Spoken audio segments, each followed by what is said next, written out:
बारामूला से ऑलमोस्ट 1300 लोग जो हैं वो इस साल हज करने जा रहे हैं और इन सब का जो है हमने पहले वैक्सीनेशन करवाई, उनके हेल्थ चेकअप हमने 6 सेंटर्स रखे बारामूला में जहाँ इनका हेल्थ चेकअप भी हुआ और इनके साथ साथ हमने इनकी वैक्सीनेशन भी की।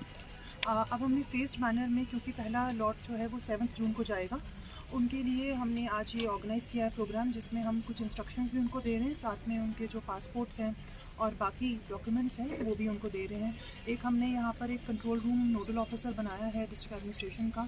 अगर इनको कोई भी इश्यूज़ होंगे उनका हमने नाम वगैरह शेयर कर दिया है ताकि वो उनसे रब्ता करें। आपका जो ख्वाहिश थी और हम मुसलमान की ख्वाहिश होती है कि वो ज़िंदगी में एक बार जो है वो हज पे जाए, वो कबूल हुई, आपको वहाँ का बुलावा आया। आज बारामूला से मैं बड़ी खुश हूँ बताते हुए कि ऑलमोस्ट 1300 लोग जो हैं वो सेलेक्ट हुए हैं जो कि हज करने जा रहे हैं। पहली फ्लाइट्स में मुझे लगता है आप ही लोग होंगे जो यहाँ पर आए हुए हैं।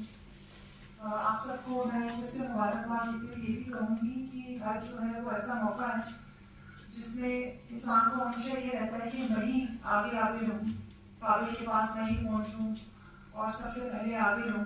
लेकिन आपसे ये भी गुजारिश रहेगी कि वहाँ पे औरों का भी ख्याल रखिएगा, अपने साथ साथ दूसरे जो अकीदतमंद लोग हैं जो हज करने की और यहाँ ज़ियारत करने की उनको भी सआदत मिली है, उनका भी ख्याल रखिएगा। अपनी सेहत का ख्याल रखिएगा, जो दवाइयाँ आप ले रहे हैं वो ज़रूर लीजिएगा। हमारे लिए भी, पूरे एडमिनिस्ट्रेशन के लिए, हमारे खासकर जम्मू कश्मीर यूटी के लिए, हमारे वतन के लिए, हमारी उम्मत के लिए भी दुआ कीजिएगा।